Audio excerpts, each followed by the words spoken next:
This is the UGREEN 3-port USB 3.0 hub, which comes with a nice Ethernet port as well. So what I like about this is that it's pretty much very sleek and compact. You get 3 additional USBs.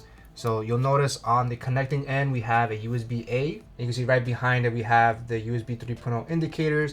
Now this USB-C is to supply power. This is in case there are certain devices that require more power output. However, for most peripherals, you're not going to really need it. The power supplied by USB should be more than enough, but we're going to go ahead and test it out on my MacBook Pro here and give this a nice little spin here. Alright, so using my MacBook Pro as an example, I only have 2 USB-C slots. Since this only offers USB-C, I'm using an adapter here to convert it into a USB-A. So I'm able to connect the UGREEN USB hub here. So now I have access to 3 additional USB-As, which before I only had USB-C. So, you know, if you use a separate adapter, then you can also use that. So now I have 3 additional USB-As and I still have that USB-C intact, which is awesome. Now connected to the USB hub, I have my mouse over here, and as you can see, it functions perfectly.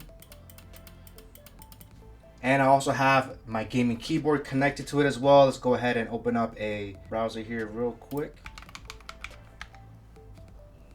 Alright, so both my mouse and keyboard is working flawlessly. And also I have a flash drive here as well for storage, and on the top right corner we have it under Untitled over here. So this USB hub definitely works perfectly, and it's a great solution for your laptop or desktop if you need additional USBs. Now I don't have an Ethernet cable here to show you guys, but you still have an Ethernet port here. So this is perfect, especially for your laptop, which normally doesn't carry that gigabit Ethernet as well. So I definitely highly recommend the UGREEN 3-port USB 3.0 hub. If you're looking for something that's reliable, very sleek, and it just works out the box, plug and play, no drivers needed, definitely check them out, guys. Firewolf out.